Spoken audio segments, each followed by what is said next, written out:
ನಮಸ್ಕಾರ, ವೈದ್ಯ ಪ್ರವೀಣ್ ಪಾಟೀಲ್ ಮಾತಾಡತ್ತಿದ್ದು. ನಾನಿವತ್ತು ಕ್ಯಾಲ್ಸಿಯಂ ಬಗ್ಗೆ ಮಾತಾಡೋಕ್ಕೆ ಇಷ್ಟಪಡ್ತೇನೆ ಮತ್ತು ಆ ಕ್ಯಾಲ್ಸಿಯಂಗೆ ಸಂಬಂಧಿಸಿದಂಥ ಒಂದು ಮಾತ್ರೆ ಕುಕ್ಕುಟಾಂಡ ತ್ವಕ್ ಭಸ್ಮ ಅಂಥೇಳಿ.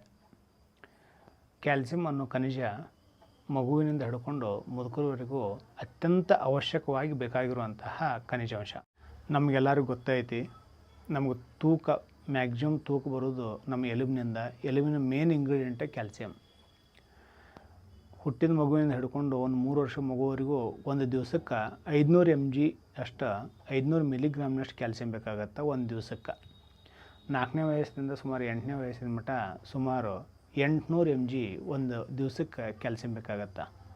ಇನ್ನು ನಿಮಗೆ ಎಲ್ಲ ಅಂದ್ರೆ ವಯಸ್ಕರಲ್ಲಿ ಸುಮಾರು 1000 mg ಮಿಲಿಗ್ರಾಮ್ನಷ್ಟು ಒಂದು ದಿವಸಕ್ಕೆ ಕ್ಯಾಲ್ಸಿಯಂ ಬೇಕಾಗತ್ತೆ. ಗರ್ಭಿಣಿಯರಿಗೆ 1200, ಸ್ವಲ್ಪ ಜಾಸ್ತಿ ಬೇಕಾಗತ್ತೆ. ಮತ್ತು ನಮಗೆಲ್ಲರಿಗೂ ಗೊತ್ತೈತಿ, ಸಂದು ನೋವು ಯಾವಾಗ ಕ್ಯಾಲ್ಸಿಯಂ ಕಡಿಮೆಯಾಗಿ ಬರುವಂತಹ ಸಂದು ನೋವು ಏನೈತಿ, ಸಂದು ನೋವಿನಲ್ಲಿ ಸಾಕಷ್ಟು ವಿಧವಾಗಿದ್ದರೂ ಕ್ಯಾಲ್ಸಿಯಂ ಕಡಿಮೆಯಾಗಿ ಬರುವಂಥ ಸಂದು ನೋವು ಒಂದು 50-55 ವಯಸ್ಸಿನಲ್ಲಿ ನಂತರನೇ ಕಾಣುತ್ತೆ. ಅದು ಎಸ್ಪೆಷಲಿ ಹೆಣ್ಮಕ್ಳಲ್ಲಿ. ಗಂಡು ಮಕ್ಕಳಲ್ಲಿ ಇನ್ನೊಂದು ಸ್ವಲ್ಪ ತಡವಾಗಿ ಕಾಣುತ್ತೆ. ಯಾವಾಗ ಮುಟ್ಟು ಸುಮಾರು 45ನೇ ವಯಸ್ಸಿಗೆ ನಿಂತು ಹೋಗುತ್ತೋ, ಆವಾಗ ಒಂದು ಈಸ್ಟ್ರೋಜನ್ ಹಾರ್ಮೋನ್ ಯಾವಾಗ ಕಡಿಮೆ ಆಗುತ್ತೋ ಆವಾಗ ಕ್ಯಾಲ್ಸಿಯಂ ಡಿಪೋಸಿಷನ್ನು ಕಡಿಮೆ ಆಗ್ತೈತಿ. ಕ್ಯಾಲ್ಸಿಯಮ್ಮು ಎಲುಬಿನ್ಯಾಗ ಸಾಂದ್ರತೆ ಕಡಿಮೆ ಆಗತ್ತೆ. ಎಲುಬಿನ ಸಾಂದ್ರತೆ ಯಾವಾಗ ಕಡಿಮೆ ಆಗತ್ತೆ ಆವಾಗ ನಮ್ಗೆ ಸಂದು ನೋವು ಬರುತ್ತೆ. ಈ ಎಲ್ಲ ಸಮಸ್ಯೆಗಳಿಗೆ ಒಂದು ಮಗು ತೂಕ ಇರ್ತಾ ಇಲ್ಲ ಅಂತಂದರೆ ಕ್ಯಾಲ್ಸಿಯಮ್ನ ಕೊಡಬೇಕಾಗತ್ತೆ. ಯಾಕಂದ್ರೆ ಬೋನ್ ವೇಟ್ ಜಾಸ್ತಿ ಆಗ್ಬೇಕಂತಂದ್ರೆ ಕ್ಯಾಲ್ಸಿಯಂ ಮುಖ್ಯವಾಗಿ ಬೇಕಾಗತ್ತವು. ಸೊ ಒಂದು ಮಗುವಿನಿಂದ ಹಿಡ್ಕೊಂಡು ಮುದುಕರವರೆಗೂ ಅತ್ಯಂತ ಅವಶ್ಯಕವಾಗಿರುವಂತಹ ಖನಿಜಾಂಶ ಅಂತಂತಂದ್ರೆ ಅದು ಕ್ಯಾಲ್ಸಿಯಂ. ನಾನು ಇವತ್ತು ಮಾತಾಡಕತ್ತಿದ್ದು ಅಂಥ ಒಂದು ಔಷಧಿ ಬಗ್ಗೆನ. ಅದು ಕುಕ್ಕುಟಾಂಡ ತ್ವಕ್ ಭಸ್ಮ ಅಂಥೇಳಿ. ಕುಕ್ಕುಟ ಅಂದ್ರೆ ಕೋಳಿ, ಅಂಡ ಅಂತಂದ್ರೆ ತತ್ತಿ, ಭಸ್ಮ ಅಂತಂದರೆ ಇದು ಭಸ್ಮೀಕರಣ ಮಾಡಿದಂಥ ಒಂದು ವಿಧಿಯಿಂದ ಅದನ್ನು ಮೆಡಿಸಿನ್ ತಯಾರು ಮಾಡಿರ್ತಾರೆ. ಅದಕ್ಕೆ ಭಸ್ಮೀಕರಣ ಅಂತಾರೆ. ಕುಕ್ಕುಟಾಂಡ ತ್ವಕ್ ಭಸ್ಮ ಅಂಥೇಳಿ. ಇದು ಕೆಮಿಕಲ್ನಿಂದ ಕ್ಯಾಲ್ಸಿಯಂ ಕ್ಯಾಲ್ಸಿಯಂ ಕಾರ್ಬೋನೇಟ್ ತಗೊಂಡು ಮೆಡಿಸಿನ್ನು ಮಾಡ್ತಾರೆ. ನಾನು ಹೇಳ್ತಾ ಇರೋದು ನ್ಯಾಚುರಲ್ ಸೋರ್ಸ್. ಏನು ತತ್ತಿಯ ಮೇಲೆ ಬಿಳಿ ಸಿಪ್ಪಿ ಇರುತ್ತೆ, ಆ ಸಿಪ್ಪಿಯಿಂದ ತೊಗೊಂಡು ಅದನ್ನು ಸರಿಯಾಗಿ ತೊಳೆದು ಅದಕ್ಕೆ ಒಂದಿಷ್ಟು ಪ್ರೊಸೀಜರ್ಸ್ ಅದಾವೆ. ಒಂದು ಆ್ಯಸಿಡ್ನೊಳಗೆ ಅದನ್ನು ಪ್ರೊಸೆಸ್ ಮಾಡಿ ಅದಕ್ಕೇನು ಆ್ಯಸಿಡ್ ಸಾಲ್ಯುಬಲ್ ಏನು ವೇಸ್ಟ್ ಇರುತ್ತೆ ಅದನ್ನು ತೆಗೆದುಬಿಟ್ಟು ಆಮೇಲೆ ಅದನ್ನು ಒಂದು ಸರ್ಟನ್ ಪ್ರೊಸೀಜರ್ ಮುಖಾಂತರ ಭಸ್ಮೀಕರಣ ಅಂದರೆ ಹೊಟ್ಟೆಯಲ್ಲಿ ತೊಗೊಳ್ಳೋಕ್ಕೆ ಯೋಗ್ಯವಾಗುವಂತಹ ಪರಿಸ್ಥಿತಿಗೆ ಅದನ್ನು ತೊಗೊಂಡು ಬರ್ತಾರೆ. ಹಂಗೆ ತದನಂತರ ಇದರೊಳಗೆ ಕ್ಯಾಲ್ಸಿಯಂ ಕಾರ್ಬೋನೇಟ್ ಅನ್ನೋ ಒಂದು ಅಂಶ ಸಿಗುತ್ತೆ. ಇದು ರಿಚೆಸ್ಟ್ ಸೋರ್ಸ್ ಇದ್ರದ್ದು.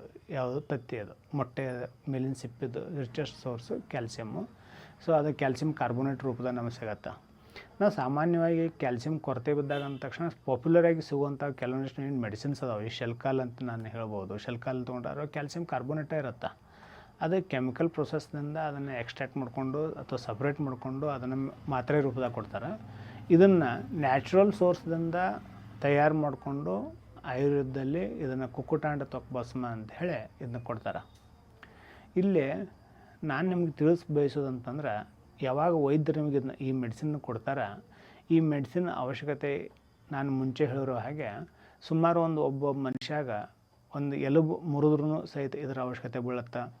ಮಗುವಿನ ತೂಕ ಇರ್ತಾ ಇಲ್ಲ ಅಂದರೂ ಇದರ ಅವಶ್ಯಕತೆ ಬೀಳುತ್ತೆ. ಕೈ ಒಟ್ಟು ಬರಾಕತ್ಯಾವು ಅಂತಂದ್ರೂ ವೈದ್ಯರು ಇದನ್ನು ಪ್ರಿಸ್ಕ್ರೈಬ್ ಮಾಡ್ತಾರೆ.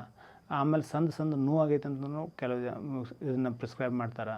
ಆಮೇಲೆ ಒಂದೊಂದು ಸಾರಿ ಇದನ್ನ ಆಂಟಾಸಿಡ್ ಆಗಿಯೂ ಸಹಿತ ಉಪಯೋಗ ಮಾಡ್ತಾರೆ. ಜಾಸ್ತಿ ಎದೆ ಉರಿತ ಅಂಥ ಹೊತ್ತಿನಾಗೂ ಸಹಿತ ಈಗ ಮಾತ್ರೆನ ನಾವು ವೈದ್ಯರು ನಿಮಗೆ ಕೊಟ್ಟಿರ್ಬೋದು.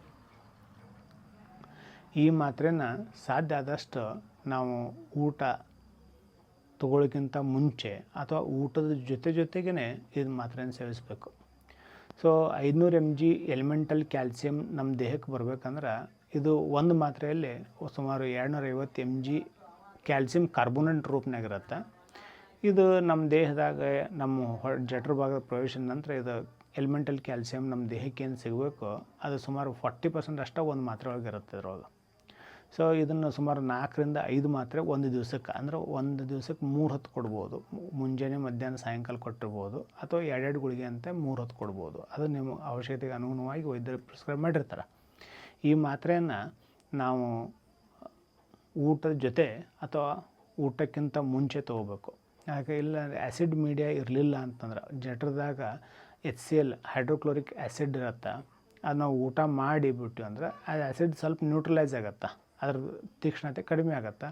ಆಮೇಲೆ ಮಾತ್ರೆ ತೊಗೊಂಡಿವಿ ಅಂತಂದ್ರೆ ಅದು ಅಷ್ಟೊಂದು ಪರಿಣಾಮಕಾರಿ ಆಗಲಿಕ್ಕಿಲ್ಲ. ಇದಕ್ಕೆ ಇದು ರಿಯಾಕ್ಷನ್ ಆಗಿ ಕ್ಯಾಲ್ಸಿಯಂ ಕಾರ್ಬೋನೇಟ್ ಇರೋದು ಕ್ಯಾಲ್ಸಿಯಂ ಕ್ಲೋರೈಡ್ ಆಗಿ ಕನ್ವರ್ಟ್ ಆಗ್ಬೇಕಂತಂದ್ರೆ ಸ್ವಲ್ಪ HCl ಬೇಕಾಗತ್ತೆ, ಹೈಡ್ರೋಕ್ಲೋರಿಕ್ ಆ್ಯಸಿಡ್ ಬೇಕಾಗ್ತೈತಿ. ಆದ್ದರಿಂದ ಊಟ ಮಾಡೋಕ್ಕಿಂತ ಮುಂಚೆ ಅಥವಾ ಊಟದ ಜೊತೆಗೆ ಈ ಮಾತ್ರೆನ ತೊಗೋಬೇಕು. ಈ ಮಾತ್ರೆ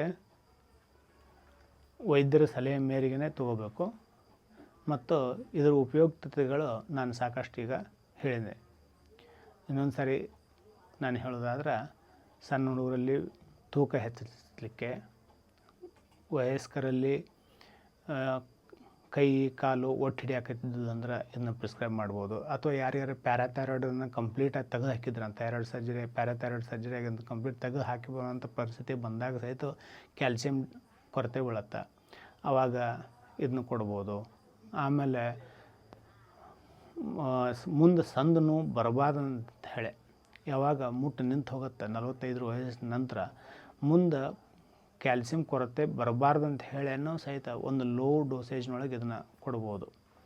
ನಾನೇ ಮುಂಚೆ ಹೇಳಿರೋ ಹಾಗೆ 1000 mg ಬೇಕು, ಹಂಗಂತ ಹೇಳಿ ಇದನ್ನು 1000 mgನೂ ಇದನ್ನು ವೈದ್ಯರು ಪ್ರಿಸ್ಕ್ರೈಬ್ ಮಾಡೋಂಗಿಲ್ಲ. ಯಾಕಂದ್ರೆ ಬರೀ ಒಂದು ಗ್ಲಾಸ್ ಹಾಲಿನೊಳಗೆ ಸುಮಾರು 300 mg ಆಫ್ ಕ್ಯಾಲ್ಸಿಯಂ ನಮ್ಗೆ ಸಿಗತ್ತೆ.